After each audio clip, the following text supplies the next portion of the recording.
Greetings, I'm Jeff Carter with Seattle City Club. Welcome to this virtual Civic Bootcamp on diversity and equity in local government, part of the Civic Bootcamp on local government and politics.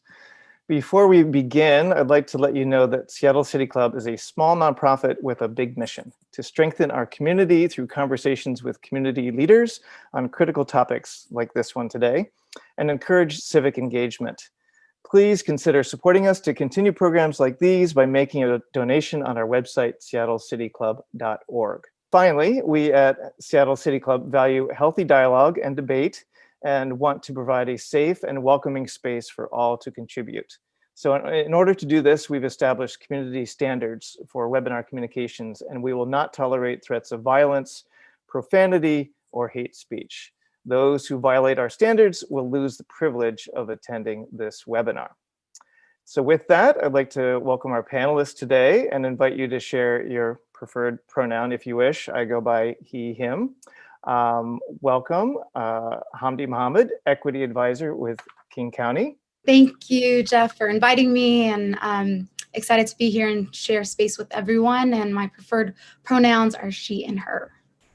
And Heather Villanueva, Deputy Director with More Equitable Democracy. Welcome. Hi, thanks for having me. Heather Villanueva, she, her. And Robin Tatsuda, Executive Director of the ARC of King County. Welcome, Robin. Hi there, I'm Robin Tatsuda. I use she, her pronouns. Why don't we just start with a kind of introductory question. Just talk about what your organization is and your role in it. Heather, how about you start? So I am the Deputy Director of an organization called More Equitable Democracy. More Equitable Democracy. We work in multiple states, but most of us are based here in Seattle, actually, or Washington State. And we're a racial justice organization that is working to advance racial justice through electoral systems reform. So not just thinking about voter participation, voter registration, which is super important, but there are a lot of really great organizations that are working on that. But we also wanted to kind of go a little upstream and think about how the actual voting and representation systems are designed for us or against us. And we actually know through digging through history that these the electoral systems we have a lot of their roots in racism, in fact, and as do many institutions in the United States. So we want to think about how these systems, electoral systems, are designed and organized for or against us, and how we can make them more organized to benefit people of color, or to give us the representation that we actually need and deserve. That means thinking, deeply about the two-party system, whether or not that's really benefiting us. Thinking about how our elections are winner take all. Basically, if you get 50% or more, sometimes you don't even need 50%. You win the whole election. And is that fair for everyone? Does that result in real representation for everyone? We work in three main areas.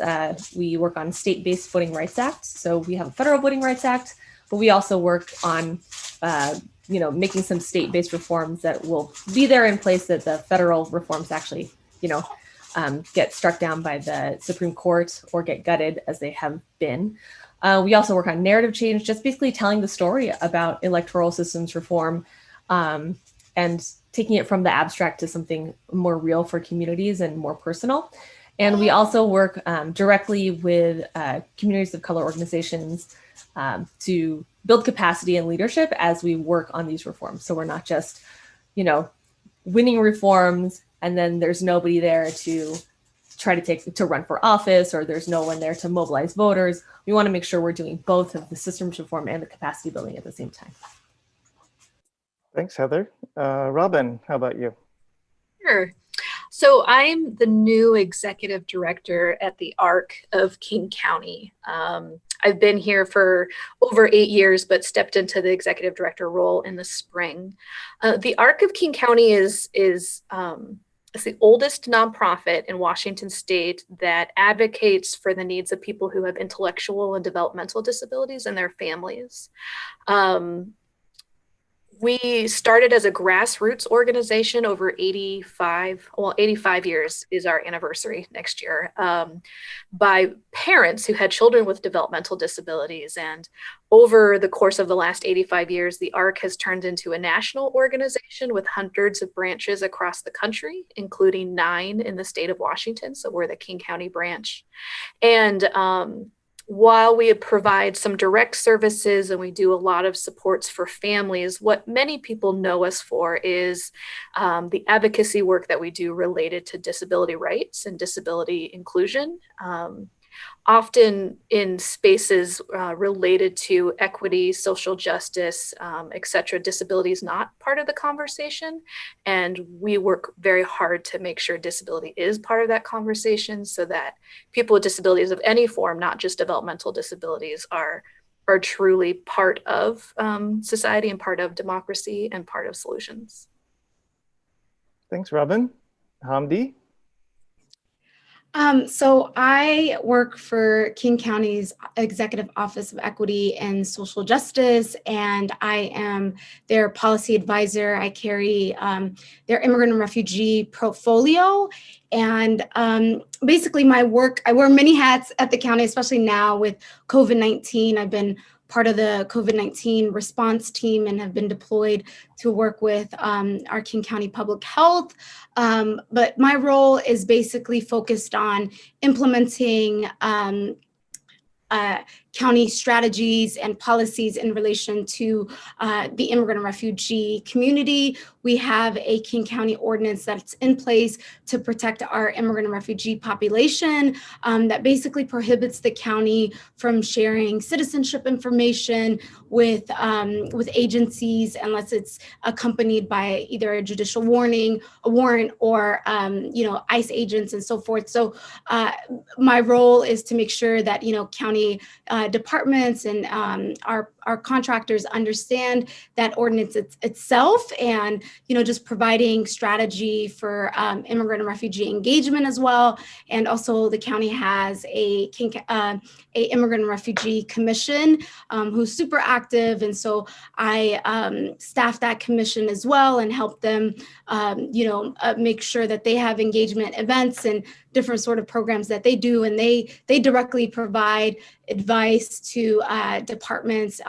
Often we will have departments come and speak to the commission about different issues, and so I help coordinate a lot of that, as well as the county budget. I provide guidance and strategies around county budget issues that directly impact immigrants and refugees.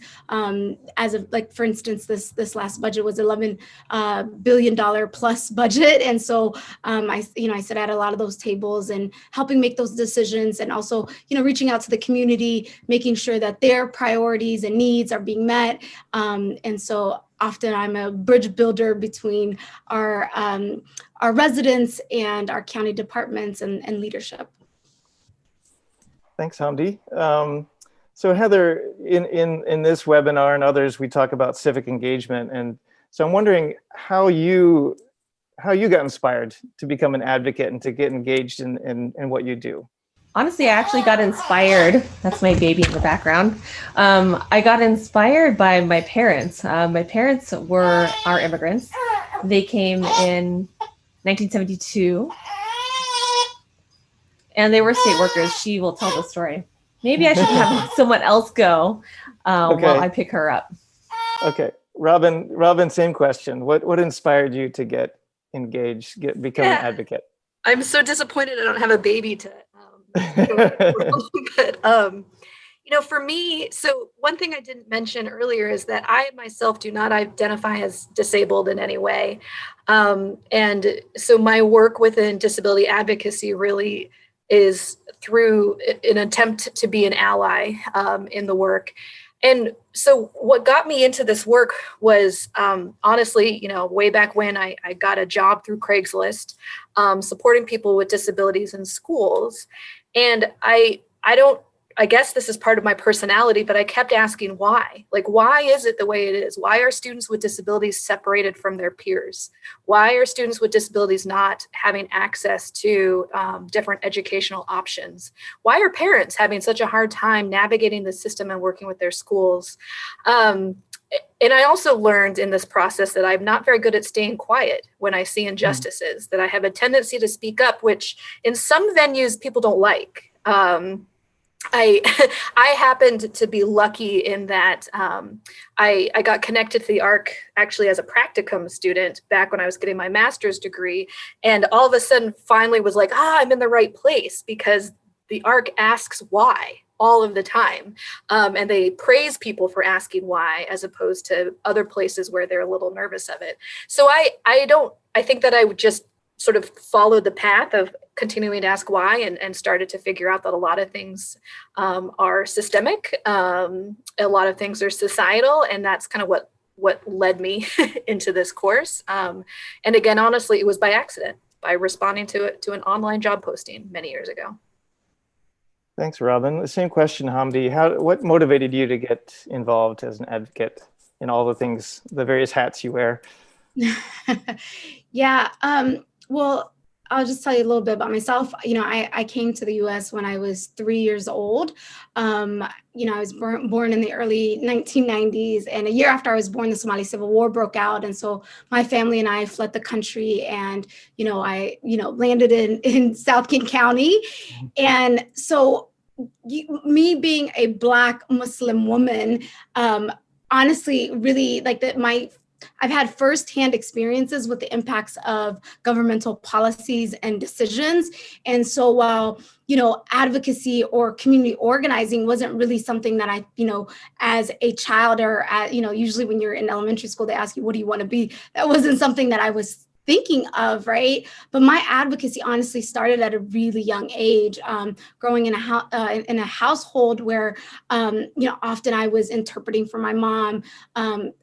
Language access wasn't something that was accessible around the time I was growing up. And so often, I would be like a third or fourth grader and making calls to hospitals for my mother, or showing up at a housing service center and advocating for us to have housing, right? So, I began that work at a really early age, and again have been impacted by our governmental policies firsthand as a refugee. And I went to public schools. I went to Springbrook Elementary School, and so at an early age, I understood why our public education system needs to look different, needs to have culturally competent trainings for teachers. I remember being a young person and transitioning into a new school and being removed from from a classroom with my other, students, and, being taken into an ESL class. And I remember coming home and telling my mother, something happened today in school, and I was taken out of my normal class and taken into a different classroom where, the children the books that we're reading are books that I've already read, and I'm not being challenged in that classroom, and pushing really hard and pushing my mom hard, and seeing her come to the school the next day and asking that I be put in my regular class, and then being sent across the county to go take an exam on my reading, writing, and hearing. And of course I passed with flying colors and was taken back into my regular classroom. And so I've experienced all of these things, and I know a lot of the times we have systems in place that do not support immigrants and refugees, right? And do not understand the needs of immigrants and refugees and their families. And so I feel responsible to make sure that whatever I can to help fill those gaps, and really challenge our government, challenge our institutions to think more critically about the policies that they have in place. Another sort of big thing that I always advocate for is, affordable housing, right? Like right now we're in the middle of a pandemic, and folks have been talking about how COVID has, is impacting housing. And while it is intensifying the housing instability that folks are experiencing, we know that a lot of those issues were existing before COVID-19, especially for Black, Indigenous, and people of color. And so, really thinking about where our policies are coming from, and my goal and the work that I do, and the reason why I'm super passionate about advocacy and policy advocacy, is because we really need to address institutional racism and really push for equitable policies, and push our leaders to think more critically about the impacts that they're making on the lives of residents who are here. Thanks, Hamdi. Heather, you're back. Back. You want to continue answering that same question? What motivated you to get involved as an advocate? Yeah, absolutely. And thanks for your patience. This is childcare in the time of COVID, right? Sometimes it exists, sometimes it doesn't. So anyway, I was saying my parents are immigrants. They came from the Philippines in 1972 to the United States, and they were state workers. And the thing about being a state worker is that you are a part of the union. And so my parents, when I was growing up, I was always going to union meetings, like so bored as a child, waiting for the union meeting to be over. But I also got to go to all these conventions. I got to, see the president's motorcade go by occasionally, exposed to all of the elders in the community who I ended up getting to work with later on. And so I think that my parents sort of, they had an understanding of institutions and power, and they passed that on to me. And so they told me, never settle for things the way that they are. You have to advocate for what you need. You have to advocate for our communities. They very early taught me about racism and what racism is and discrimination. Of course, having those the conversations that parents have with their kids about how to deal with discrimination. My parents had those with me.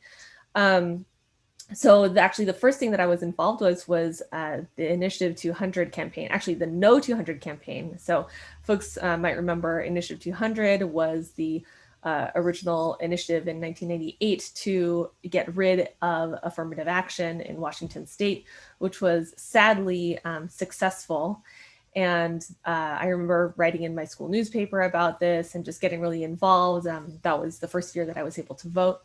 And then, when I went to college and I was looking for something to study, I just kept going back to ethnic studies, because I just wanted to relearn and unlearn the history that was taught us that was not good, relearn the history where I could see myself, where I could see other people of color fighting for our rights. And so I just kind of gravitated in that area and just kept going. So then my longest job actually was with a union, SEIU 775, the Long-Term Care Workers Union. And there I got to work on all sorts of issues that are important to me: immigrant rights, LGBTQ rights, anti-poverty issues. I've been able to really learn about all the different groups who are oppressed and how it's all connected.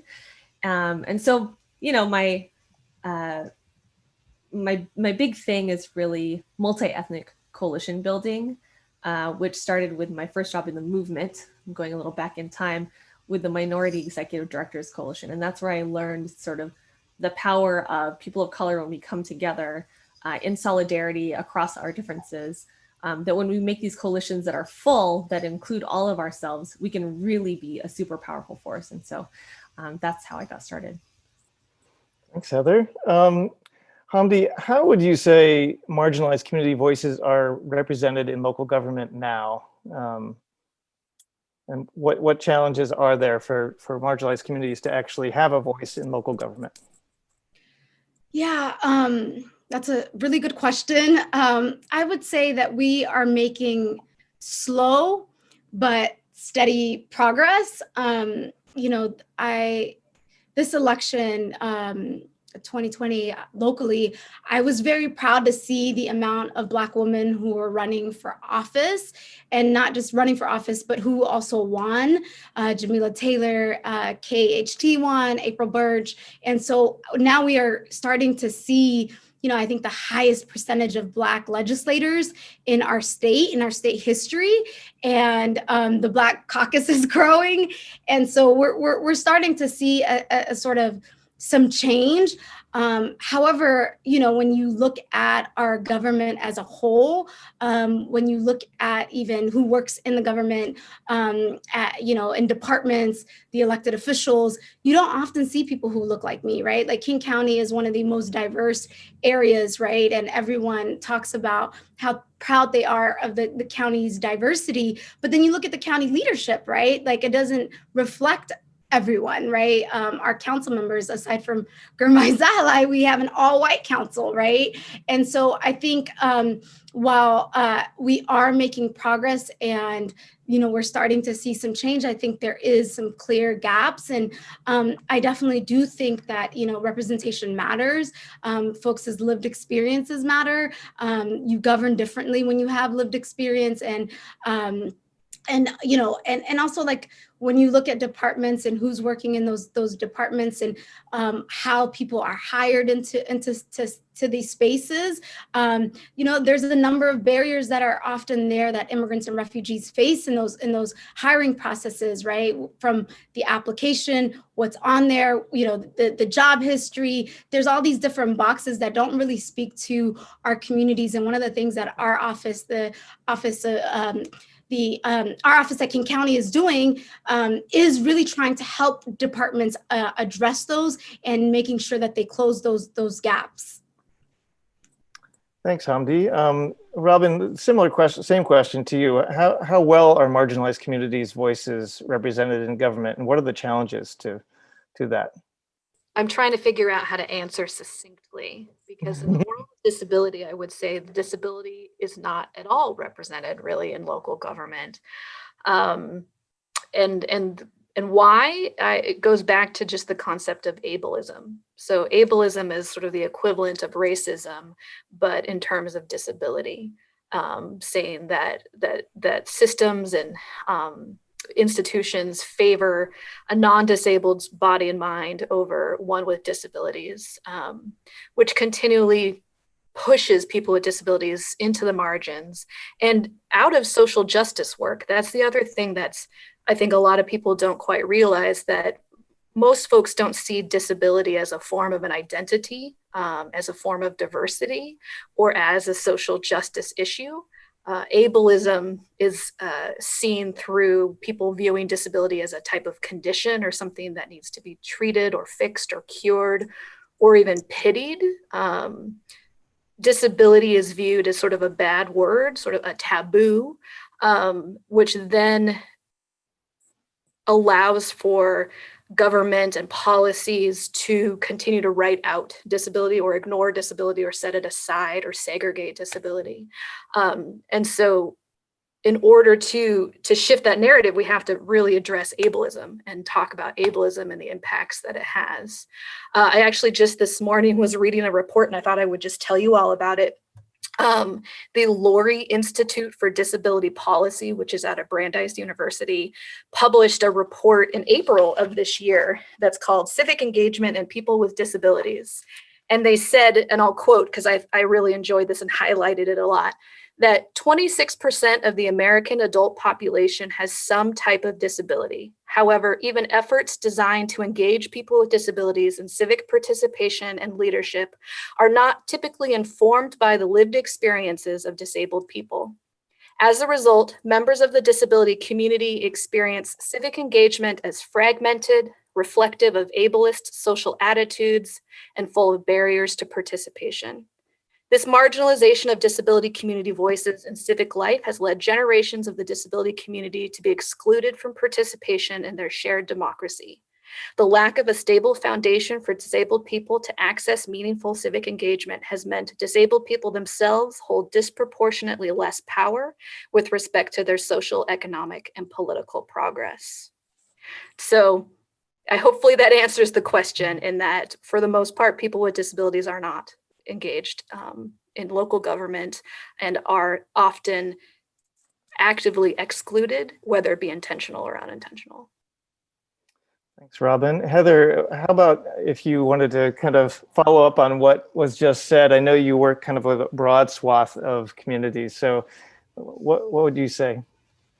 Yeah, no, I think that both Robin and Hamdi are right on. You know, this electoral system that we have itself is designed to not give folks with a numerical minority any power, right? And that's because we have a winner take all system. If you win the majority of the vote, you get 100% of the representation, and the loser gets no representation, right? And so often the loser is people of color, people with disabilities, trans folks, LGBTQ folks, because we don't make up these statistical majorities or numerical majorities in order to win 50% plus one, in order to win representation on city council, county council, legislative seats, all the way up to Congress. And so that's why we are focused on actually changing the electoral system. We right now have this winner take all system, and we would rather see a proportional representation system where perhaps you have multiple winners in a district that are voted by ranking people's preference. And then by using these systems, it will lead to having a more, for each pocket of the communities to actually be able to have representation on an elected body, right? So instead of just electing one person, you elect two people. That means that the community who isn't necessarily 50% plus one, they still will be able to win some representation in a system like that. It's a little simplified and convoluted, but I'm not sure if that makes sense. So please feel free and drop questions and I can try to clarify that a little more. Thanks, Heather.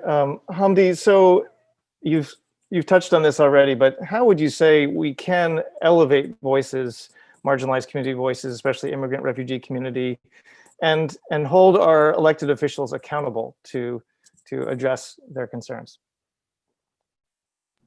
That's also a good question.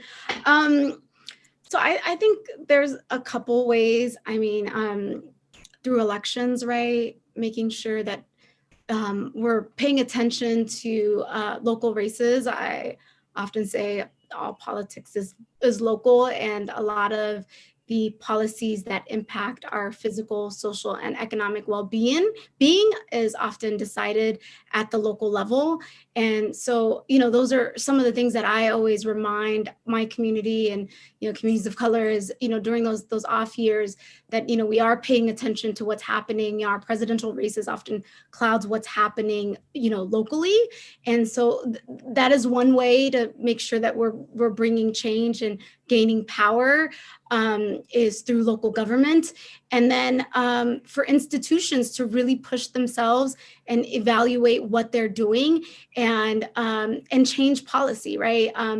It's hard when you are going into different departments and organizations, and basically you tell them the sort of practices is the way that they've been conducting their work does not benefit the majority or a big portion of their community, right? And people do not often like to change things, right?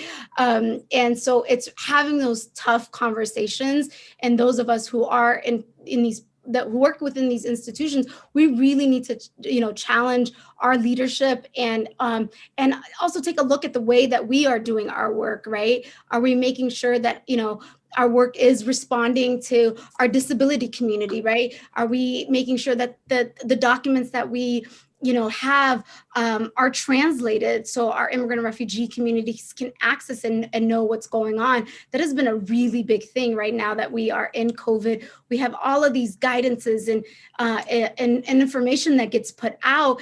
And when you look at the data and who is being impacted the most is Black, Indigenous, and people of color, right? And a huge population are our immigrant and refugee population who often, speak a second language, and all of this information that gets put out, they they a lot of the times do not understand it. They are our essential workers. And so really it is challenging the way that we do business and looking at our policies and thinking more critically. When I think of even housing, right? We are seeing the housing crisis that is happening. It has been happening for years, and it is, the inequities in our housing policies have been produced by policies that were put in place 50 plus years ago, right? Policies like redlining, racialized zoning, predatory lending produced the inequities that we see today. And even with the Fair Housing Act that was put in place in 1968, that in itself did not do much to address all of the harms that were caused by redlining and segregation. And so that is what like institutional racism is now you have, it's not overt, like you have to be able to look within and a little more deeper in order to really bring real change. And so it's staying engaged. It's making sure that, you're writing to your elected officials, that you're holding them accountable. Government works when we all participate in it. And so really helping folks understand how, their power and how they can get involved. And I'm often saying, like, if there's not a seat at the table for you, right? We all know you bring your folding chair and you show up. And so it's really, being comfortable in that and owning our power. And, it's not easy. It takes a lot of work. And, this work it's a marathon. It's not a sprint, right? Yeah. Thanks, Hamdi. Robin, a similar question. How can, especially with the disability community, you mentioned that they are kind of invisible in local government. How can their voices be amplified or even made visible? And how can our local officials be held accountable to address their concerns? A great question. I think the adage that we use in the disability community is nothing about us without us.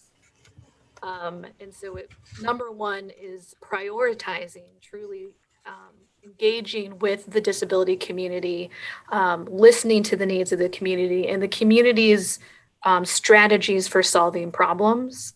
That doesn't almost never happens in local government. And even in places where it is happening, there's more that could be done. Again, recognizing that disability is an identity, is a marginalized population, even just naming that is an important step towards helping to start to address the concerns. And then also realizing that the term disability is vague, similar to when we're talking about Black, Indigenous, and people of color or LGBTQIA. There's a reason why we keep adding more letters to these different sort of bundles of populations, because there's no way you're describing everyone and all of the uniqueness of experiences and needs. And disability is the same, but we just use one title of disability, whether it has to do with somebody who is blind or low vision or deaf or has cognitive impairments or physical disabilities or mental health conditions, like down the line.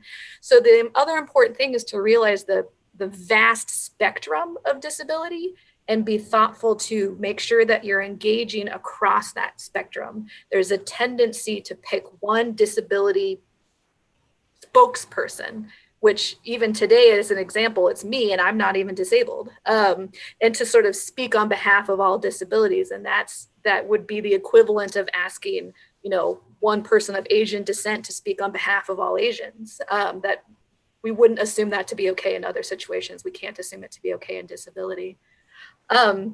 Equally, as other folks have said, like the disability community also, we need to speak up. And it's hard when you're the one experiencing marginalization. It's hard when you're the one just trying to survive. But change only seems to happen when the people who are experiencing the marginalization demand better. And so the community needs to engage as well, and demand better. And there's a neat history of disability civil rights activism that has shown really, really engaged people with disabilities who have pushed for big changes. And unfortunately, it seems that level of activism has to continue because we haven't found government to be willing to change until they really have to be pushed. So, yeah. Thanks, Robin. Heather, I'm going to change tact a little bit, but kind of tying together what Hamdi and Robin said and give you kind of a big question. Looking at intersectionality, looking at the interconnected systems of oppression that we've experienced this year, or for many years, race, citizenship, disability, gender, class, etc. How does that challenge our system, our democracy, and especially those who you're working with to try and create change? How does intersectionality, say again? Yeah, so the different... I was so excited about the last question. I was... Oh, you can address that one too, if you'd like. Well, I was just listening to, Robin speak and Hamdi speak, and I just wanted to add, it really is all about, building leadership and being, like you both said, being at the table. And from where my organization stands, we have to change the way the table looks, in fact, right? It wasn't designed for us. In fact, it was designed for us to not succeed. It wasn't designed to see us for all of our multiple identities that we have. So we need to build leadership within our communities, and nothing about us without us is absolutely right. And the other thing is we can't underestimate people with disabilities, people of color, LGBTQ folks. We can't allow the dominant thinking that folks like are not smart enough to get it or couldn't possibly understand the way that the system, the government works. We can't allow that dominant thinking to make us not do our work, to discourage us, right?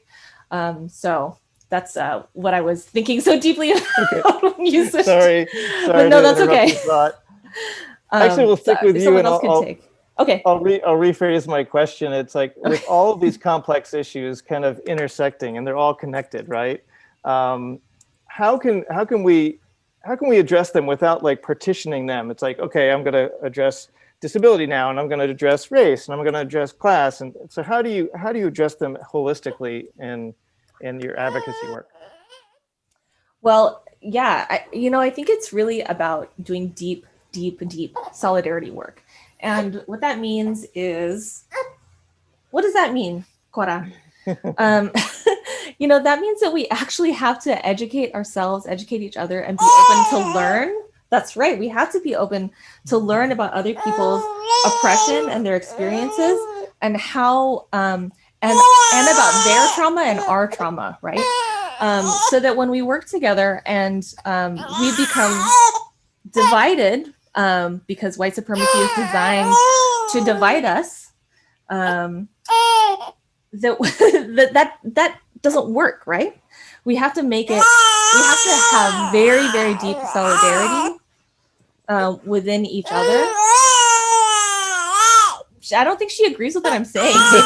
Maybe I need to work on her. I'm gonna let someone else take where I'm going and see if they have anything to add. Hamdi, how about you? Just a fighter, right, Heather? Maybe she's just a fighter. She's already. Yeah, I agree. She seems like a fighter. She's like, I'm with you, Mom. I'm with you.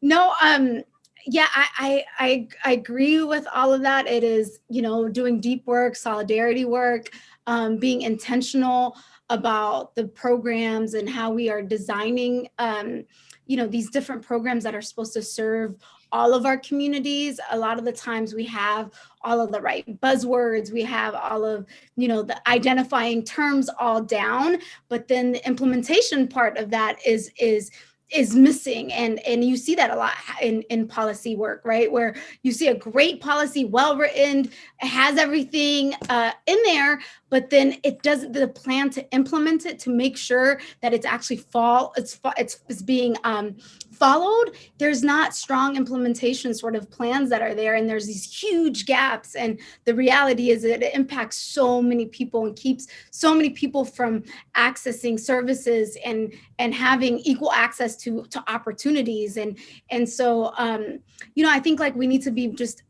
more challenging our systems, thinking more deeply, and being really authentic about, what it is that we are trying to do, and that takes time. And for me, what I see happen a lot of the times is folks want to go through things really quickly, have a quick meeting with, a commission, and then somehow check the box, and then I'm done with, engagement. It's been done. I talked to the 4 brown or Black people that I know in this institution, and somehow that is supposed to address, these really big issues. And so it's not easy work, but if you want to do it right, you have to be willing to do the work and to put in the time.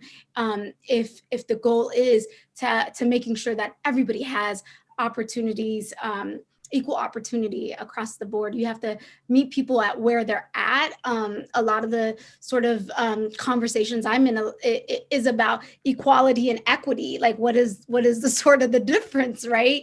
If I give you all the same sort of thing, do I expect you all to have the same sort of outcome?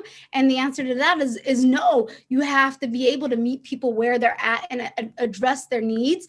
I used to work for the Refugee Women Alliance, and a lot of the times, those were new refugees coming into the country, and they have all sorts of barriers that they're experiencing. And my portfolio there was to help them with job placement. And when you're helping someone with job placement, you're thinking, okay, well, I'll help you figure out your resume. Well, I'll help you find some jobs. But no, it's like it's talking about childcare. It's talking about access to transportation. It's figuring out all of these different things that makes a person whole, and being intentional about really helping this person become successful, right? Just because someone has a car, does that mean that they know where to go to an interview site, right? If you've ever traveled outside of the U.S. into some other place, I never usually, like, if I'm traveling outside of the country, it's very rare that I will get a rental car and then say, I'm going to just drive around and figure things out, especially not to find my job interview or some big meeting. And it's the same sort of thing. I think people need to take time to put themselves in other people's shoes and try to really understand what are the sort of challenges that folks are experiencing, and how do we make sure that we are producing outcomes that really support the individual and the community. Thanks, Hamdi. Robin, what would you say in terms of the question about like how we can be partitioned and advocate for our position, but it's a complex web of interconnected issues? It's such a complex web. Where my mind went first is, we have an interesting history around fighting for kind of civil rights in the United States. And there are different kind of movements, whether it be kind of women's liberation, or whether it be kind of the Black African-American kind of civil rights movement and LGBTQ movement, things like that. But if you start looking into the history, the reasons why people justified marginalizing these different communities is because they were defined as having some sort of disability. Black folks had smaller head sizes and thus smaller brains, and thus were meant to do sort of menial jobs. And that's why it was okay that they were enslaved and segregated. Women were hysterical and then hence unable to make logical decisions, and thus it was okay to not allow them to vote. Being gay was considered a diagnosable mental health condition, which was why it was okay to deny people basic rights. And as those civil rights movements, grew and were influential and changed things, interestingly, the folks were fighting, saying, no, I'm not disabled. I deserve rights. I'm not disabled. But what does that say about people who are disabled? Right? It still is saying it's okay to marginalize some people, just not me. And I think we've entered into a time where the concept of intersectionality has become so much more clear, that you can't fight for one vein of things, because then you're not actually achieving the goal of equity, right, and of justice. And so we need to be very, very thoughtful and careful to make sure that we're truly engaging folks who are pushed out farthest into the margins and centering those experiences, and especially centering folks who live at the intersection of race and disability and immigration status and socioeconomic status and all the different ways that people experience marginalization. And for everyone else to sort of check their privilege, right? Realize that while while we might have experiences with marginalization in some parts of our identity, we also have experiences of privilege. And how are we making sure that we're accountable to that as well? That is really critical in this conversation. And that a willingness to be humble, to express humility that you don't know it all. And that, yes, like there are many people who have experienced so many different forms of oppression, but it's not a competition for now I'm, sort of king of the hill and I'm going to push everyone else down. It really is that concerted effort to lift everyone up together. Thanks, Robin. Heather, did you want to comment on what others have said? In terms of the intersectionality? Oh, you're on mute, I think. Just that you all are brilliant. We're we need each other to get where we want to go, and we can't leave anyone behind. I mean, that's y'all already said it. So a new question for you then. How has the current pandemic and the killing of George Floyd and the racial reckoning impacted the work that you do? Well, I'll do pandemic first. And I'll start with a little bit of story about the Washington Census Alliance. So one of the things that my organization did was kind of help bring folks together and raise awareness a couple of years back that the census was coming. It was going to be a big deal, that it was going to be all online, and that there was going to be this threat of a question about citizenship potentially. And that the census is the basis for which we base our representation, right? And so many other things, right? All the, the resources that go from federal to state for even philanthropy. Everybody uses the census data to figure out how to do their work. And we had this plan to go and talk to folks. We brought a bunch of organizations of color together. And then, a lot of people's plans were like to do in-person events. Well, then we had a pandemic and we couldn't do any in-person events. And thankfully, the Washington Census Alliance had decided to use a trusted messenger model. So actually taking leaders going from organizations to identify leaders in their community, for those leaders to identify 20 people that they have influence with, or that they could have a conversation with about the census. And thankfully, that was the structure that the whole Census Alliance adopted. And all of these organizations, over 70, 80 organizations, I believe we even had upwards of 700 trusted messengers around the state, having conversations with 20 or more households. And we all know there's more than one person in a household, especially in immigrant communities. So, so I think that the pandemic really forced us to use that model, number one. And also it just, it showed us how effective we could actually be when we do. I believe that Washington State was the second in self-response rates for the nation. So I'm actually going to pass it off to the next person for now. Not that I don't want to address the next one, but this baby is asking for me. Okay. Hamdi, how about you? How about you in terms of how the killing of George Floyd, racial reckoning, pandemic has impacted the work you're doing? Yeah, like I said, I'm part of the county's COVID-19 response team, and so, I'm a lot of the times in a lot of conversations with community and engaging community on a number of different issues. And while the killing of George Floyd was horrific, it was painful to watch, as a Black woman who has, a Black husband and, nephews and brothers, it was, personal and painful to see that. I was anxious a lot around that time. I can feel my heart beating right now, talking about it, spending that week of just, worrying about your own sort of relatives was one layer. You show up to work, your whole self. And so it was, it impacted me. But at the same time, that wasn't the first time, right? We know our history. And when you're engaging community, a lot of the times Ooh, my earring just fell off. I felt it.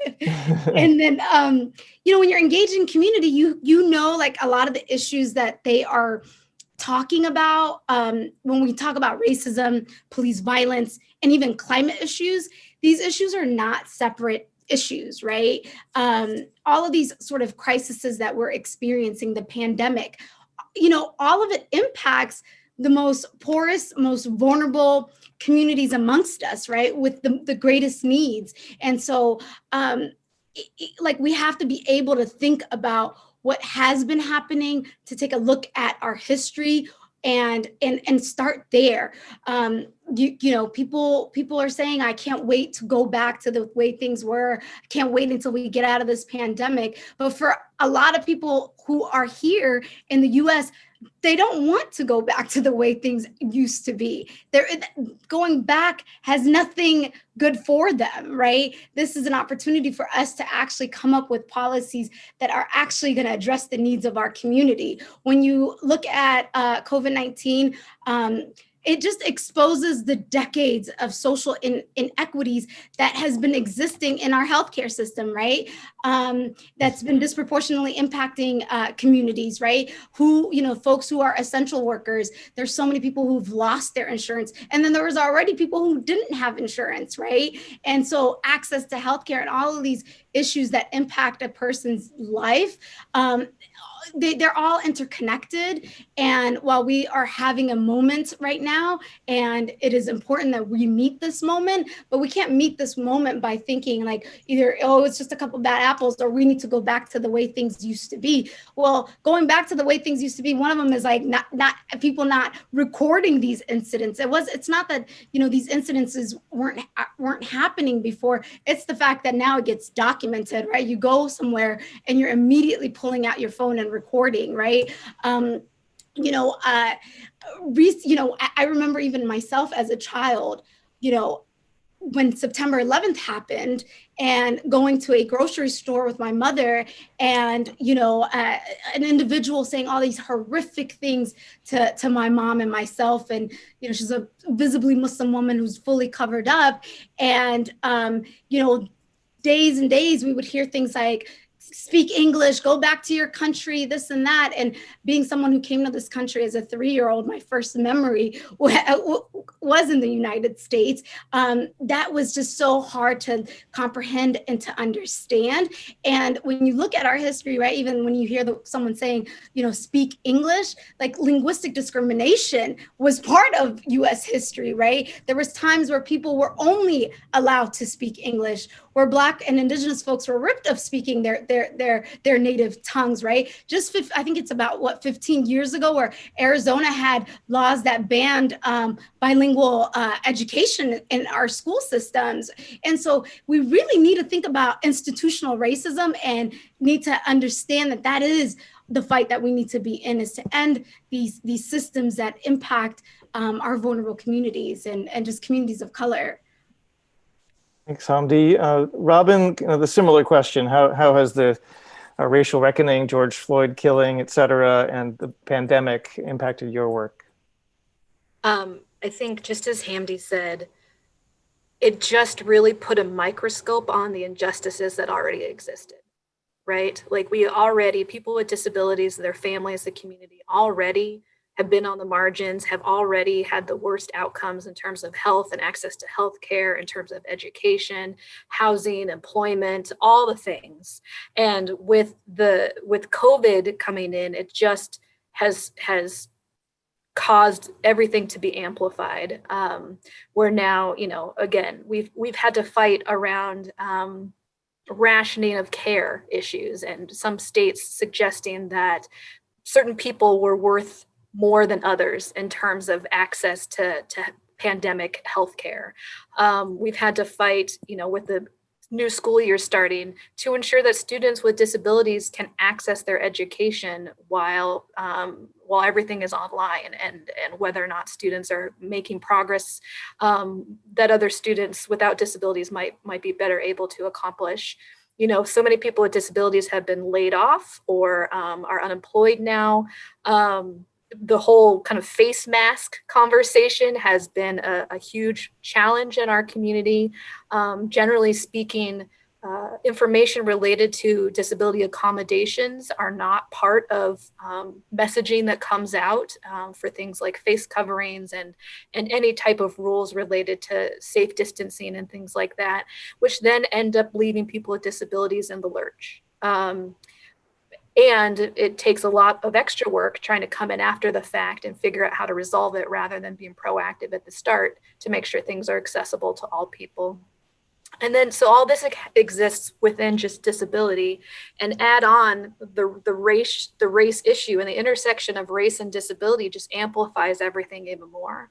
There's already bias related to disability. And when you add in bias related to race, it's not just like 1 + 1, it's exponential. And we see it across the board. You know, people with disabilities, especially Black men with disabilities, are the greatest population likely to be killed by police.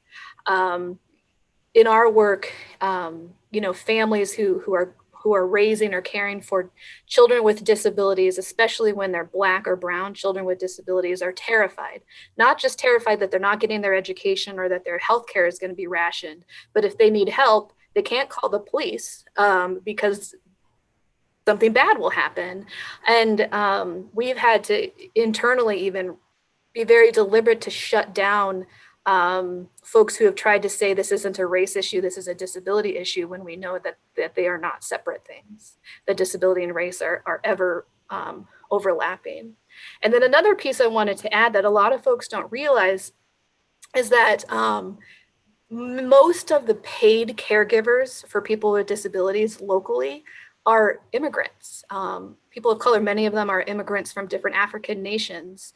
And so they already are paid limited wages, while considered essential workers, have not been able to access appropriate PPE and supports to ensure their own health and safety. And then even as simple as when the riots were happening in Seattle, you know, our employees were worried about trying to drive to work, because what would happen if they were pulled over if they were driving through Seattle on their way to serve somebody? So the racial issues that are happening right now are absolutely impacting the disability community in so many ways that it's very difficult to describe, but they are so intertwined that they have to be considered jointly. Thanks, Robin. Heather, you wanted to join in? We just have a couple minutes left, so you wanted to chime in? Yeah. So I totally appreciate what you both have said. And one of the things that I'm thinking about how dynamics has changed is how the conversation has changed in a positive way from reform to defund when it comes to like police accountability. And I think that hopefully that is going to extend to all of the systems, right? Not just the criminal justice system. It absolutely needs to apply to the criminal justice system. But, you know, we can't just be tinkering around the edges about these systems that were not designed for us. We have to break the system and recreate it in a form that is going to work for us, right? And so I really appreciate that there's more and more people that understand what defund the police means, right? And this is coming from, I actually worked, I was a campaign manager for Initiative 940, which was a big police reform that we won in the state, you know. It was a reform. It was a significant change, but it didn't fundamentally change policing. And so while we try to get these wins where we can get them, and I think I don't want to diminish that we did get that win, you know, we still have to keep pushing forward with the conversation about how we're actually changing these systems. And I think that the killing of George Floyd and Breonna Taylor and the way that the conversation has shifted around the nation has created some room to have some conversation about, you know, why it's not just that that the system itself is actually rotten, and that we can and have to do something to change it. So in 1 minute, we only have 1 minute. Can we go around quickly and kind of what what would you say to people who are feeling maybe disillusioned with our system, and how would you encourage them to get involved and believe that hope is and change is possible? Hamdi? I know it's a big question for 1 minute. Yeah, it's a big question to share in a minute, but I will talk fast. You know, I've been there. I felt disappointed, felt heartbroken by our government action. But I said this earlier, the race for justice is a marathon. It is not a sprint. Community organizing and activism is also, you know, just a marathon. It's not a sprint. And so you, you know, just have to come into this wherever you're at. The movement welcomes anybody and everybody. And so just look within and try to find your place and take a break when you need to take a break. Thank you. Robin? Yeah, I use the analogy that it's not even just a marathon, it's a relay. Kind of tying on the same thing that Hamdi said, you're in it for the long haul. Change is slow. And you need others. It can't be accomplished alone. And that's kind of why I say a relay race, where we engage when we have the bandwidth, and we have to rest when we need to rest, but we all collectively, if we continue to support each other and fight and rest collectively, that's how the change can happen. And I also say, like, it's really important to kind of find your community, the people who you can be with, where if you need to get on your soapbox and just be angry for a while, or where you don't have to explain yourself, or, you know, and you're not having to work, you're just able to be, is really important for some of that rejuvenation, because again, it is a long haul. This is not a short fight. Thanks, Robin. And Heather, you have the last word. Oh, I think that all the words were already spoken. I will just, you know, echo that. Take care of yourself, find your people, and also look at history, and that we have accomplished some really great things when we've worked together.